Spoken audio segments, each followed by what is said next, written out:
todos bem-vindos à palestra online da Legião Espírita. Essa casa que vem trazer uma palavra de consolo, de alegria, de paz ao coração de todos vocês. Começamos então a palestra dessa noite fazendo uma prece. Podemos fechar os nossos olhos, fazermos uma respiração profunda, nos acalmarmos. Pedimos inicialmente a proteção dos bons espíritos, dos nossos amigos espirituais, do amor de Deus e de Jesus, que tranquilizem a nossa mente, nos abram os caminhos da percepção, que a gente consiga aproveitar bem as palavras que serão proferidas hoje e pedimos proteção nesse momento tão peculiar da nossa sociedade, com tantas dificuldades para todos. Agradecemos e que as energias que circulem aqui possam chegar aos corações de tantas pessoas necessitadas nesse momento. Bom, o tema dessa noite então é intitulado As Boas Ações Altruístas. Começamos então com uma pergunta.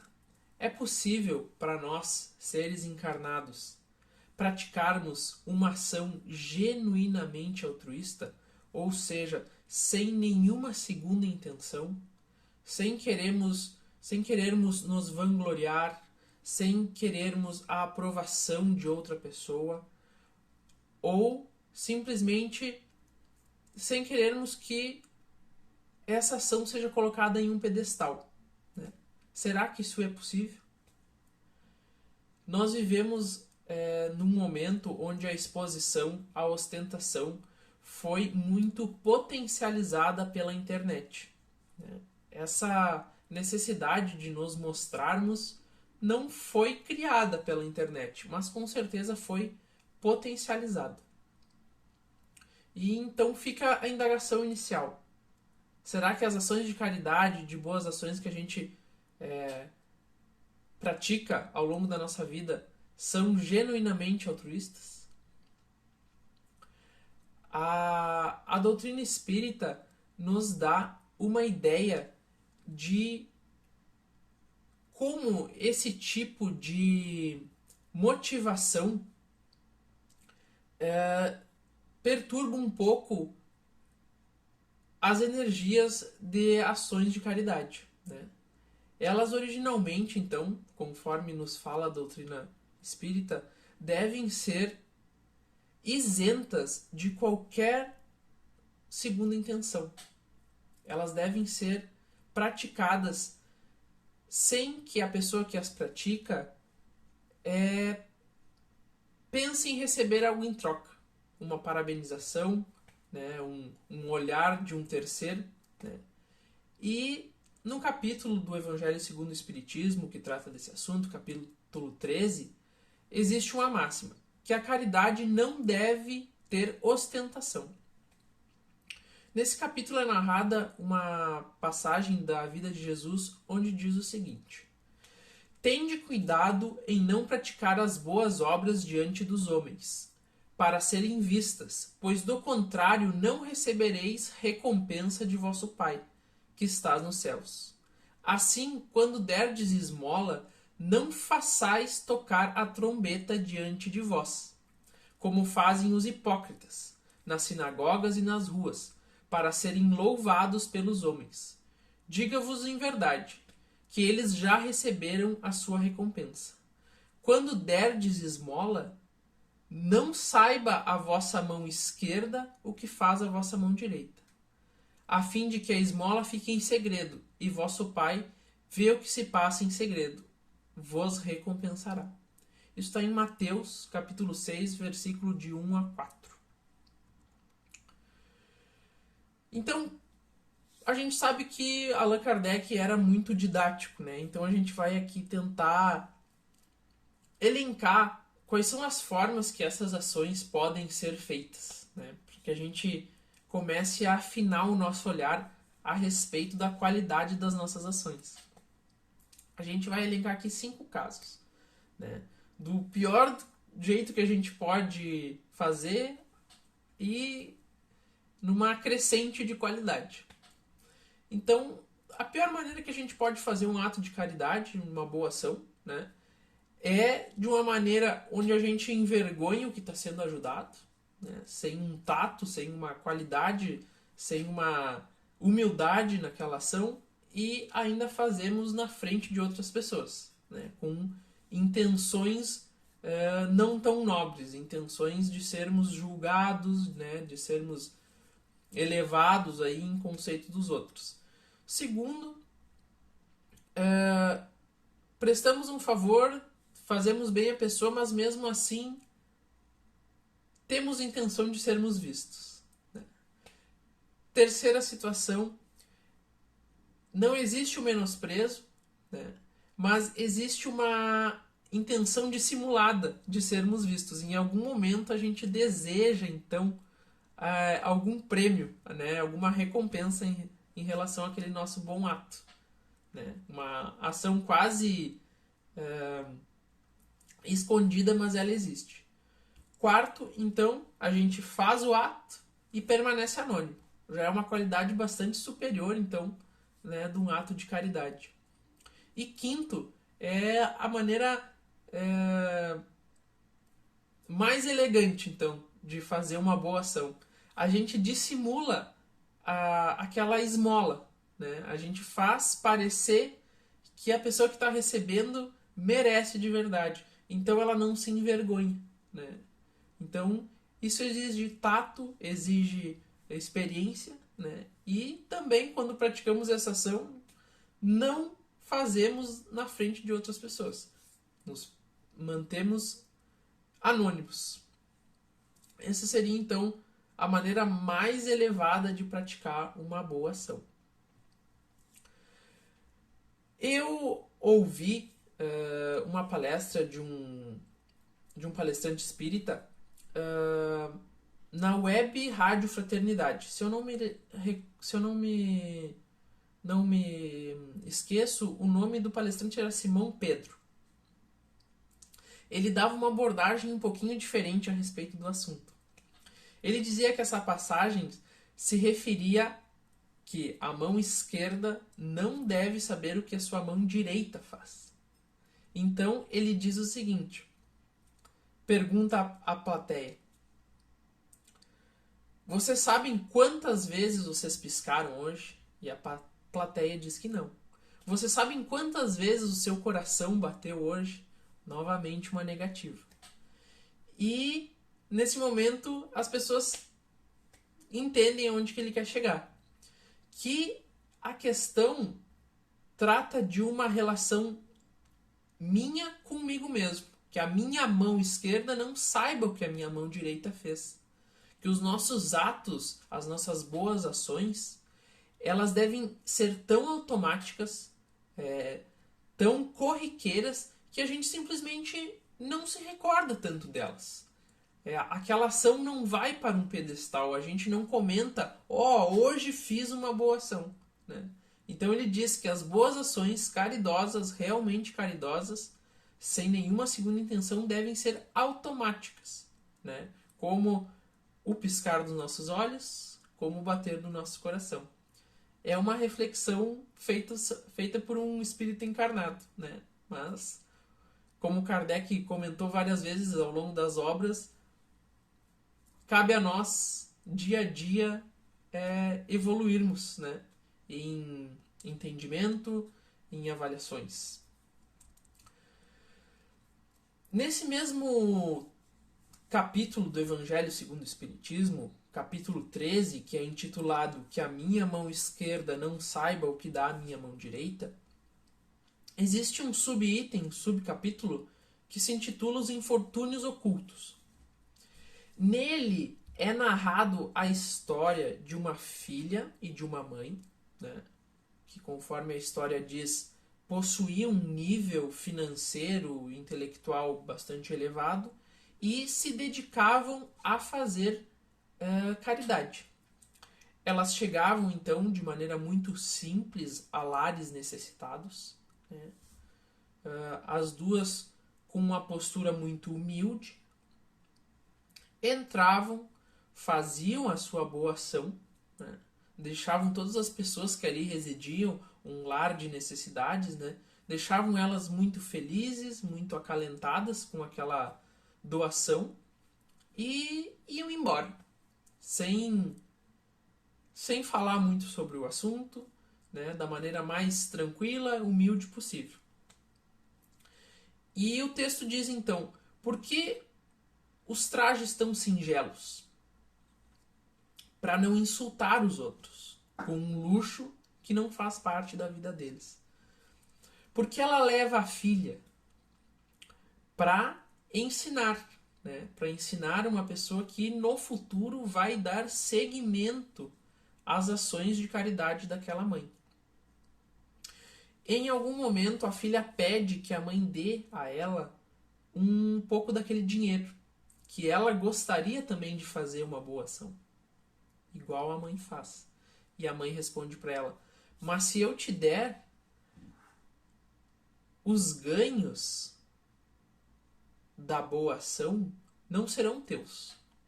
O mérito não será teu, porque não foi tu que conquistaste aquele dinheiro. Fui eu. Né? Então tu tens que praticar uma ação que venha do teu mérito. Se tu ainda não tem dinheiro, né? Se tu ainda não consegue dar alguma coisa pela tenridade da filha, ela deve então cuidar de alguém, cuidar de algum enfermo, conceber alguma coisa das suas próprias mãos, né? Quem sabe um agasalho.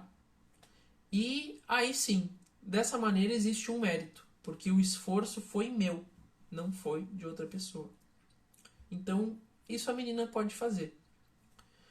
E o texto conclui dizendo que essa é uma atitude verdadeiramente cristã, né? Está embasada nas orientações que Jesus Cristo nos deu. E acaba dizendo o seguinte: elas são espíritas e nos diz então que isso pouco importa. Pouco importa se elas são espíritas, se não são, se são católicas, se são hinduístas. O que importa é o ato. O que importa é a intenção. Então, assim, a gente começa a ver durante a nossa vida pessoas querendo quantificar as boas ações. Né? Eu, pessoalmente, já presenciei pessoas discutindo o que vale mais. Alguém que doa R$100 ou alguém que doa 1.000. Né? Alguém que dá oportunidade de emprego a 5 pessoas ou alguém que dá oportunidade para 100 pessoas. Será que existe uma quantificação do quão bem a gente pode fazer? Nós espíritas sabemos que essa discussão ela não tem muito sentido. Ela não tem muito sentido. A quantificação do bem não faz sentido. É, de certa forma, até que egoísta. Porque a gente sabe que existem muitas outras características envolvidas, como a gente já vem detalhando. Né? As intenções, como a ação foi feita, por quem foi feita, de que forma. Então a gente sabe que não faz muito sentido estressar muito quem faz mais. Né? A gente tem que olhar a condição de cada um. E nesse capítulo também existe um outro item que aborda justamente essa questão, que é intitulado O Óbolo da Viúva. Óbolo, para quem não sabe, é uma medida muito pequena de uma moeda grega. Né? Equivale, se eu não me engano, a meia moeda de prata. Então se refere a alguma quantidade pequena. Essa história narra, então, Jesus estando na frente do cofre de oferendas, observando as pessoas, né? Enquanto vem uma pessoa muito afortunada, né, com bastante riqueza, bastante poder, e deposita no cofre uma grande quantidade de dinheiro. Em seguida, chega a viúva, então, e deposita só o seu óbolo, uma pequena quantidade de dinheiro. E Jesus, observando tudo aquilo, fala aos discípulos: Em verdade vos digo, esta pobre viúva deu muito mais do que todos os que antes puseram suas dádivas no cofre de ofertas. Por quê? Porque para os outros o desafio era menor, porque eles tinham muito, eles podiam dar muito. A viúva tinha pouco, né? Então, aquela pequena porcentagem fazia muito diferença para ela. Então, o obstáculo que ela tinha que passar para doar, para fazer aquela pequena doação, era muito grande. As adversidades que ela ia ter que arcar em doar aquela pequena quantidade eram muito maiores do que a pessoa que tinha muito. Então, aos olhos, né, de Jesus, aos olhos da divindade, dos bons espíritos, da questão de energia, aquele ato daquela viúva era muito grande, mesmo que em análise material, quantitativa, fosse pequeno. Então a gente tem que ter essa ideia de que tudo é uma questão de referência. E a gente não pode abordar esse assunto de maneira tão seca, tão materialista. A gente tem que ter cuidado com uma coisa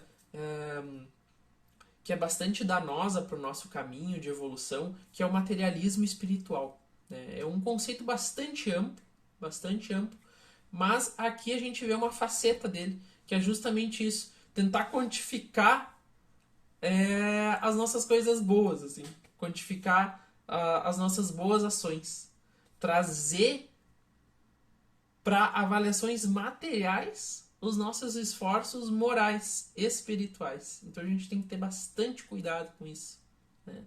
A gente entende então que isso não importa tanto. A gente tem um trecho também que está no capítulo A Beneficência, no mesmo capítulo 13, que fala de um exemplo parecido, em que um homem, ao longo da vida, depositou em uma bolsa todas as boas ações que ele fez, de maneira figurada, obviamente, na história, né? E um homem rico, então, tinha uma bolsa muito pesada. E o homem pobre tinha uma bolsa muito leve.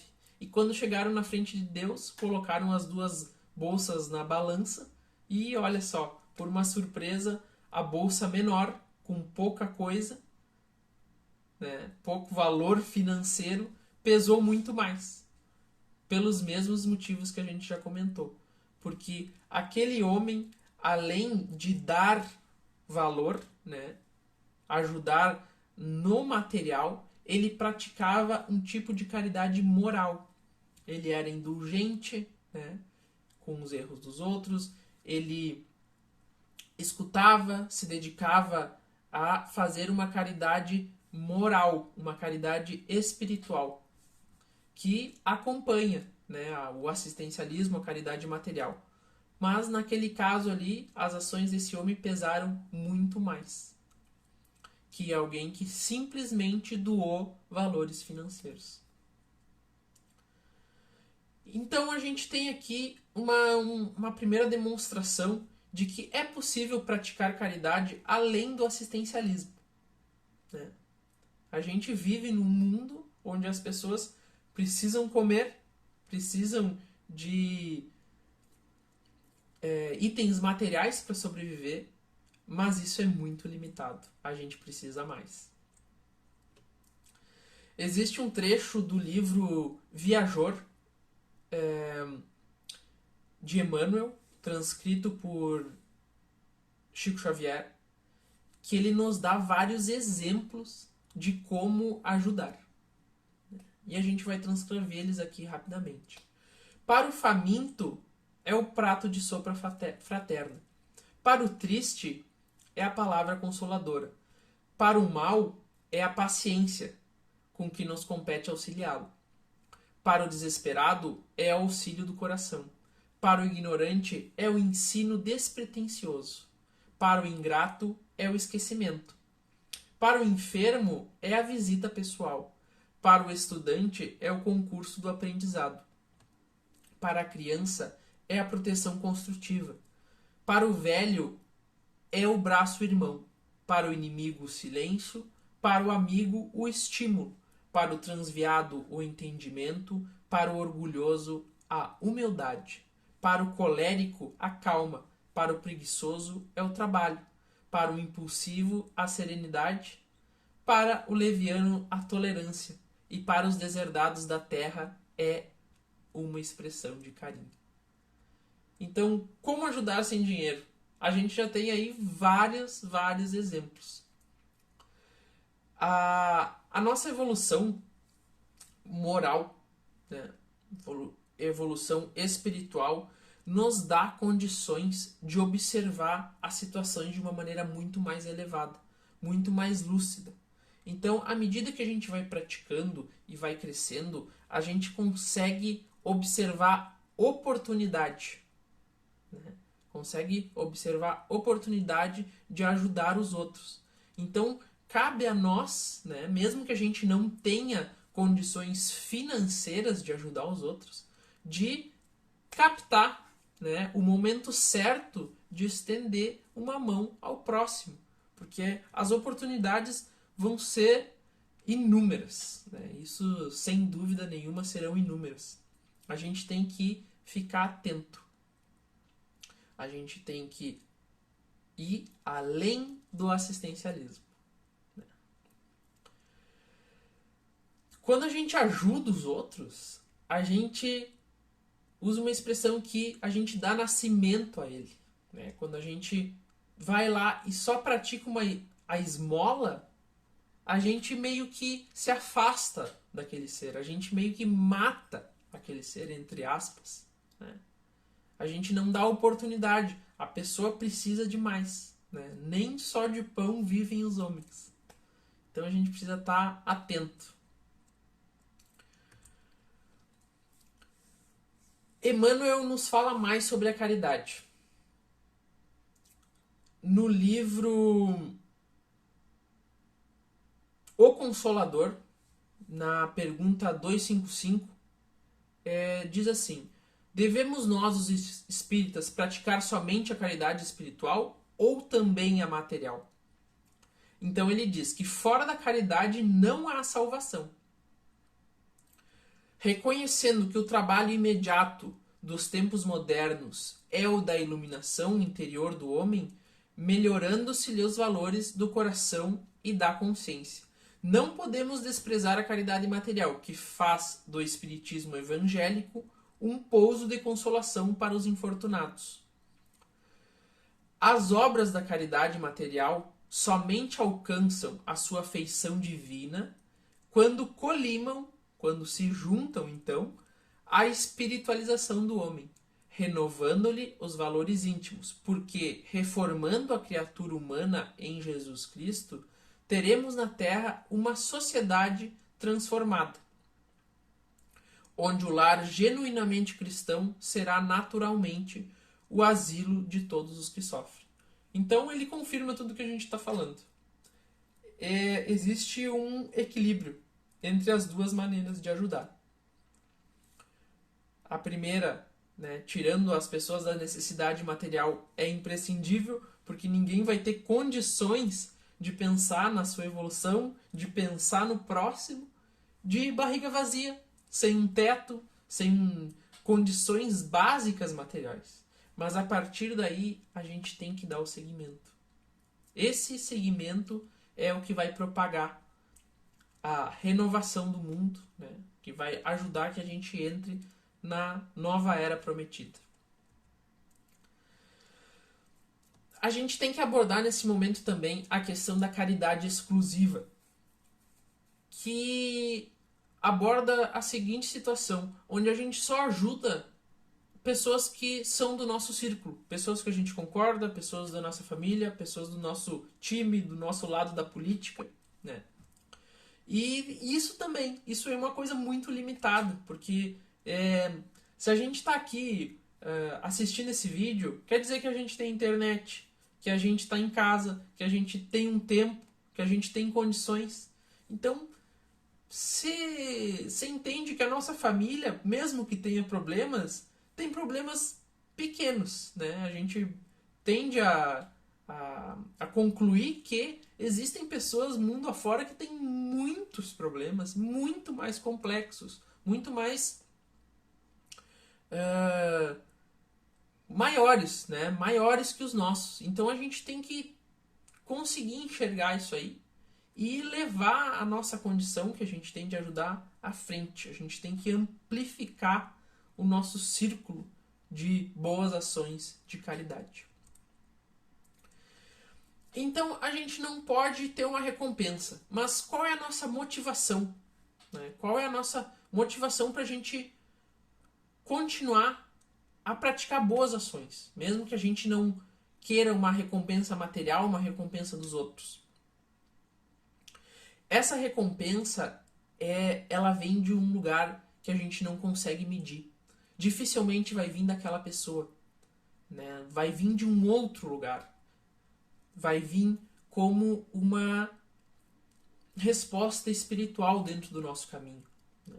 As coisas para nós começam a ficar mais claras. A gente começa a ter ajuda dos bons espíritos. Né? Os maus espíritos começam a se afastar da gente. Então, fora da caridade não há salvação. Então, a gente praticando boas ações, né? Mesmo que com motivações iniciais não sendo as melhores, vai nos proporcionar uma evolução. Uma evolução que em passos lentos, mas sempre caminhando, nos leva a uma condição melhor. E desde o momento que a gente tem essa consciência, né, a gente vai tendo mais responsabilidade. E é um processo evolutivo. No momento pode ser que a nossa motivação não seja melhor, mas ela tem que evoluir. Ela tem que rumar para uma situação elevada. Né? Então a gente falava das implicações espirituais. Kardec nos fala em A Gênese do poder da caridade para afastar os maus espíritos. Então Kardec confirma o que a gente falava há pouco. A felicidade gerada pela prática do bem gera um bem-estar duradouro. Né? Isso é muito importante de ser avaliado. A gente está na Terra, muitas vezes,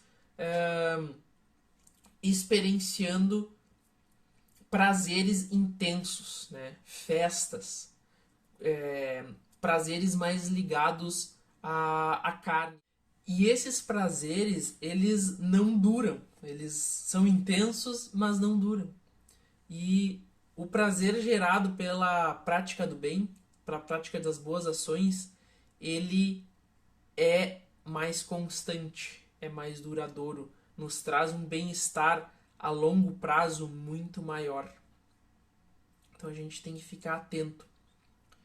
E com certeza é um caminho direto para a nossa evolução espiritual. Então, respondendo, voltando à nossa pergunta lá do início, a gente é capaz de praticar uma ação genuinamente altruísta? Né? Altruísmo é o contrário de egoísmo. A gente consegue então fazer? A minha resposta hoje é que nós não conseguimos 100% do tempo. Não conseguimos. Nós somos seres imperfeitos. Em algum momento, aquela pontinha do orgulho vai nos chamar. E a gente vai pensar, não, eu vou fazer, mas porque eu estou pensando isso. Eu vou fazer pensando que no futuro alguma coisa vai voltar para mim. Então, 100% do tempo a gente não consegue. Mas quem sabe a gente consiga 80%. Ou quem sabe a gente consiga 90%. E só o fato de a gente entender isso tudo já é um ganho grandioso.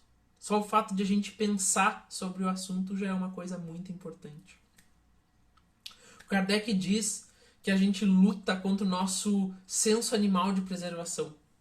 E que essa seria um dos principais obstáculos para a gente evoluir, para a gente alcançar um estágio maior de evolução espiritual. E eu acho que faz bastante sentido, né? A gente está sempre tentando ver o nosso, ver o eu, né? Preservar as nossas coisas, ajudar só as pessoas que são nossos amigos, mas a gente tem que ter a noção de que isso é numa ancestralidade animal. No momento que a gente vai evoluindo, a gente tem que deixar isso um pouquinho de lado, né? E prestar atenção em todas essas coisas que a gente comentou. A gente deve combater esse lado primitivo, buscar equanimidade, constância, né? Manter a nossa energia mais constante e não em tantas aclives e declives. E fica uma questão que eu acho bastante interessante de ser avaliada também. A gente, então, não deve praticar as boas ações na frente dos outros nunca. Qual é a medida disso? É o que o texto nos fala até o momento, que a gente não deve praticar na frente dos outros.